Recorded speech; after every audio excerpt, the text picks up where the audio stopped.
Hey guys, welcome back to Fantasy Tipped. Julian here for another waiver wire video. Now, as you can see, guys, obviously I'm sick in bed, but the show must go on, and you guys still need advice on which players to be picking up for your next week, for week 12, which is the week during Christmas and New Year's Eve. Now, obviously, guys, I'm recording this a couple days before Christmas, so I'm hoping that I get better real quick so I can spend Christmas with my family and loved ones. So hopefully everything goes well and I get better soon. Let's jump into the content now and let's take a look at the schedule for week 12. And on Christmas Day and on Boxing Day, the 25th and 26th of December, there are no games, making this a very short week. Yes, it's only a 5-day week, which is very, very short. So you guys definitely have to make the most of the few games that you get in this week. Now, Wednesday is a very busy night with 14 games. Thursday only has 4, and then Friday, Saturday, and Sunday all have 9 games. They're all relatively busy nights. The only real off night is Thursday, which is interesting. It's different than usual, but that is the night that you probably will have room in your lineup for sure. And then you're probably going to have room at least 2 of the 3 nights, Friday, Saturday, and Sunday. But go ahead and check your lineups, which nights you actually have room for, and then you can make your ads based on that, because adding players, unless there's a really great player available that don't fit in your lineup this week, doesn't make a whole lot of sense, right? So there are 3 teams that have a pretty good schedule, meaning that they play 3 games this week, which is the most that any team plays this week, and none of those games are on Wednesday, which is just a super busy night. Those teams are Edmonton, Montreal, and Philadelphia. All of these teams play on the super non-busy night of Thursday night, so that's definitely something that you want to consider when making your ads. These 3 teams are probably the 3 teams that are going to fit best in your schedule. Go ahead and check. I wrote on the screen when these 3 teams play. Personally, Philadelphia's schedule worked out the best for me because I had room in most of my leagues on Friday and Sunday. And then obviously on Thursday, I didn't have room on Saturday, but that could be different depending on your team and who you have on your team. So go ahead and check that. And then if maybe Montreal is your best schedule, streaming Habs players might be your best bet, since maybe Thursday, Saturday, and Sunday you have room, but maybe Friday you're full. So definitely be sure to check your lineup for that. Now, the teams with the worst schedules, there's one team that really has a bad schedule, and that's the Vancouver Canucks. It's just going to be rough for you if you have a couple of really good Canucks like Quinn Hughes and Elias Pettersson. They only play 1 game this week, but I wouldn't lose all hope. It is a short week, so anything can happen. And then there are 4 teams that only play 2 games. Those teams are Arizona, Calgary, Seattle, and Vegas. Unfortunately, all these teams play 1 of their 2 games on the busy Wednesday night as well. Now, looking into forward options now, and the guy with the most owned percentage is Nikolai Ehlers, and I could not recommend this guy more right now. I recommended him a lot in my preseason content, and it took a while for him to get going, but we know how good Nikolai Ehlers can be at his best, and he's kind of showing that right now. He's getting top line deployment with Velarde and Scheifele, as well as top power play deployment, and he's producing like a madman right now. He needs to be owned in all league formats. Nick Suzuki is my first off-night suggestion, so if the Habs schedule works out well for you with your lineup, Nick Suzuki could be a good ad for you if you're in a shallower league and he's actually available. He's playing really well right now. Top line, top power play has been pretty good all year. Definitely a pretty good ad if you can fit him in your lineup. Gabe Velarde's playing on that top line with Ehlers and Scheifele, and he's just producing like crazy right now. He's a priority ad for you for sure.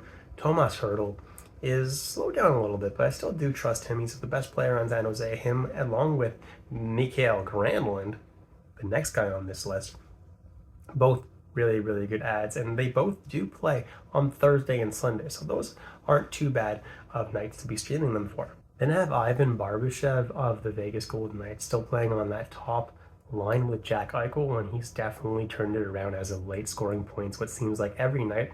Peripherals aren't too bad either. Definitely like him a lot. Oliver Bjorkstrand has been phenomenal this season. The fact that he's only 44% rostered still puzzles me. He's been really, really good, shooting the puck a lot, getting plenty of points. Owen Tippett is an off-night option. He's playing on the second line in Philadelphia, and he's shooting the puck, getting some pretty decent peripherals, and as of late seems to be putting up the points, so definitely not a bad option if you need a Philadelphia Flyer. Troy Terry has turned it around a lot lately as well, putting up lots of points, seems to be turning his season around. He started off so poorly, but really is doing well now, so if he's available, take a look at him. Yegor Sharangovich, included him last week. He seems to be breaking out right now on the top line and top power play in Calgary. He was acquired basically 1-for-1 in the Tyler Toffoli trade. So definitely starting to show why they went after him. Looking pretty good. Dylan Strome's playing on the top line in Washington, as well as a top power play, and is on a nice point streak right now. He's doing pretty well for himself, and as long as he keeps that deployment, which he should, because their depth in center is not very good, Dylan Strome has some decent value. Then I have Sean Couturier of the Philadelphia Flyers, and he's another option for those off nights if you need a Philadelphia Flyer. Couturier, top line, top power play, and been pretty decently consistent all year. Definitely don't mind that ad. And next is my Manscaped must-add player of the video, Max Pacioretty. Get 20% off and free shipping. The code word FANTASYTIP at manscaped.com. That's 20% off and free shipping at manscaped.com with the code word FANTASYTIP. Say ho ho ho to a well-groomed mistletoe with Manscaped. Now, why is Max Pacioretty my Manscaped must-add player of the video? Well, the dude has the upside of a top 30 player when he's healthy. The only thing is, he hasn't been healthy for a few years now. So how does he look? That remains to be seen. But the dude shoots the puck generally a lot and scores lots of goals, and he should immediately see an opportunity on the top power play in Washington. He definitely should get that right away. Hopefully he's able to stay healthy, but at the very least he should stay healthy for a couple of weeks. And I think that he makes an excellent ad for you. And even if he doesn't necessarily slot into your lineup next week, the week after, Washington has an amazing off night schedule. So definitely someone to stash on your IR. Something that I'm doing in one of my shallower leagues. Kirill Marchenko seems to be doing really well as of late on the second line with Voronkov and Chinakhov. Russian line there, but all of them are really producing right now, which is nice to see. And Marchenko is a pretty solid ad. Sean Monahan's another good ad if you need a Montreal Canadian. He is playing on the top power play. Second line, been doing pretty well all year, so definitely not a bad ad there. Matthias Michelli is shooting the puck a lot, scoring points just about every night. His deployment is good, playing with Lawson Krause. He's going to continue to produce all year, just like he did last year, super under the radar. And you know what, guys? He's available in almost 90% of leagues. He's definitely a solid ad if you can fit him in your lineup. Joel Farabee's playing on the third line right now in Philadelphia, but he is producing a lot more than some other players right now. So if you do need a Philadelphia Flyer and you're in a bit of a deeper league, he's definitely a decent option. Yegor Chinakhov, I already mentioned, is playing on a line with Marchenko, and Voronkov is playing really well right now, putting up lots of points. So as long as he's on this hot streak, guys, he's an excellent ad. Jonathan Drouin is on a little bit of a point streak right now, playing on that top power play with Makar, McKinnon, Rantanen, Nichushkin. It's a great top power play to be on, and he seems to be producing as of late. So, I mean, I'm not too excited because it's Drouin, and he's never really done too much, but maybe this is finally the time that he has his breakout in Colorado and could be someone that you're holding a little bit longer term. Tyson Forrester is still playing top line and top power play in Philadelphia with Konechny and Couturier. It's great deployment for him. He's been a little bit less productive as of late, but the deployment is really good. So if you're in a deep league and you need someone for those off nights, Forrester is definitely a solid option. And then Valtteri Puustinen on the Pittsburgh Penguins is playing on the second line, but is also getting top power play deployment right now in Pittsburgh. And he's actually producing a decent amount. He's available in 99% of the league, so if you're in a super deep league, why not take a shot at him? Jumping into defensemen, the first guy I have on this list is Travis Sanheim, and he seems to have bounced back a little bit from that very long pointless drought that he had. He's putting up points once again. He's not getting top power play time or anything like that, but he seems to have a pretty safe floor once again, so I don't mind him if you're grabbing a defenseman for those off nights. Matisse Ekholm, someone who's super solid with that floor. He's offering lots of hits and blocks and shots on goal to make sure he gives you a safe floor night in and out. And he's putting up points frequently enough to be safely rostered in most formats. Pavel Mintyukov seems to be bouncing back a little bit as well. He's got a few points in his last few games, and he is still getting top power play time in Anaheim, which is nice to see. So Mintyukov definitely can be added in more leagues if you're desperate for a defenseman. He's definitely not a priority ad or anything like that, but definitely a safe enough ad if you need a defenseman.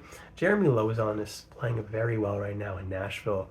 He's just hitting a ridiculous amount, and as of late actually scored a couple of goals. Now that's not going to continue at all, but the hits he's managed to continue doing, and that's pretty impressive because the amount of hits he's doing per game is kind of unheard of. But as long as he's doing that, guys, definitely lock and load him for those hits. Jake McCabe on the Toronto Maple Leafs seems to still be producing for the Leafs. I mean, he's putting up points. His peripherals aren't too bad. I don't think this is going to last forever, but as long as it's going, why not stream him, right? Why not ride the hot streak? Jared Spurgeon is someone who I would add to my IR plus right now. I don't think he's out much longer. He may honestly even be back for Minnesota's next game. He's someone that is definitely probably going to get top power play back when he returns. And he's someone who's super, super, super underrated every single year. He's definitely someone who could help your team out big time when he gets back. Jamie Drysdale is kind of a speculative ad right now. Unfortunately, he didn't get any power play time in his first game back from injury, so I'm a little bit worried about that. Hopefully they start to give him a little bit more power play time going forward, because this dude could be a really special player if he's given the proper deployment.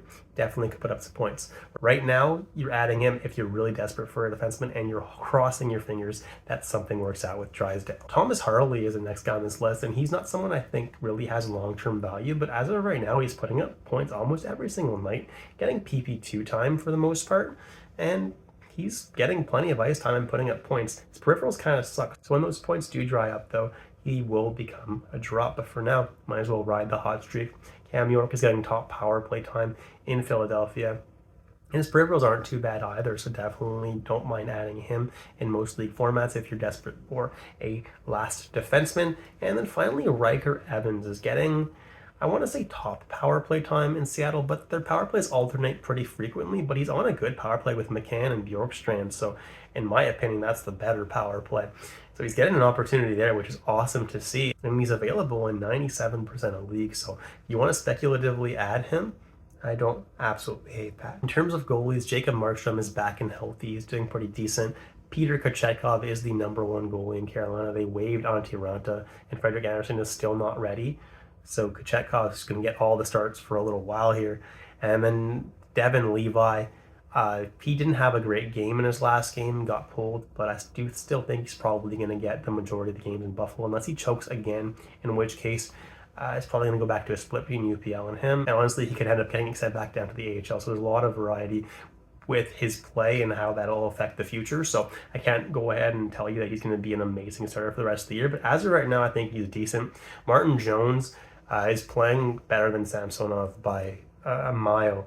Samsonov is just playing so bad right now, so Martin Jones is probably the starter in Toronto right now.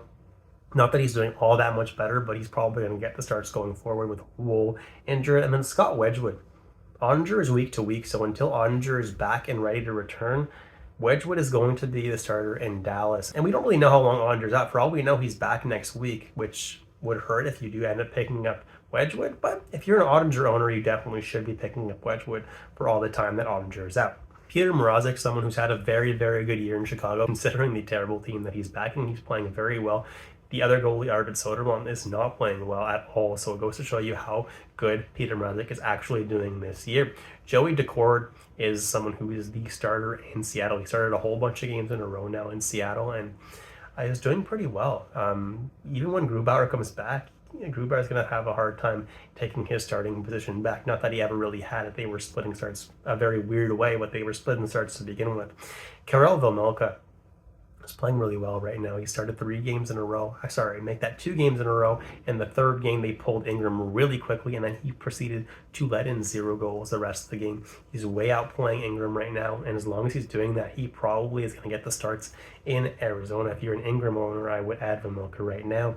James Reimer of the Detroit Red Wings is the starter right now in Detroit, which is crazy to say because just a week or two ago we were saying James Reimer needs to be traded. Like, there's no room for him on the roster. And then look what happened. Lyon gets injured, Husso gets injured, and now it's Reimer, the starting goalie, with Michael Hutchinson as a backup. Pretty crazy, but as of right now, if you're in desperate need for a starting goalie, he is one. And finally, Alex Nedeljkovic of the Pittsburgh Penguins is out playing Jari right now, and they're giving him the start, which is actually kind of crazy. And honestly, I don't think it's going to last too long, but if you do own Jari, it doesn't hurt to add Nedeljkovic because he seems to be kind of the starter right now. And that's it, guys. Thank you so much for watching all the way through. If you enjoyed the content today, please leave a like and hit that subscribe button if you haven't already. Sorry for the video in bed, obviously. It's not what I wanted to do, but I didn't really have another option today. Hoping that I get better. I want to wish you guys all a Merry Christmas, Happy Holiday season, guys, and have a wonderful and a happy new year. Take care, guys, and I'll catch you in the next episode of Fantasy Tips.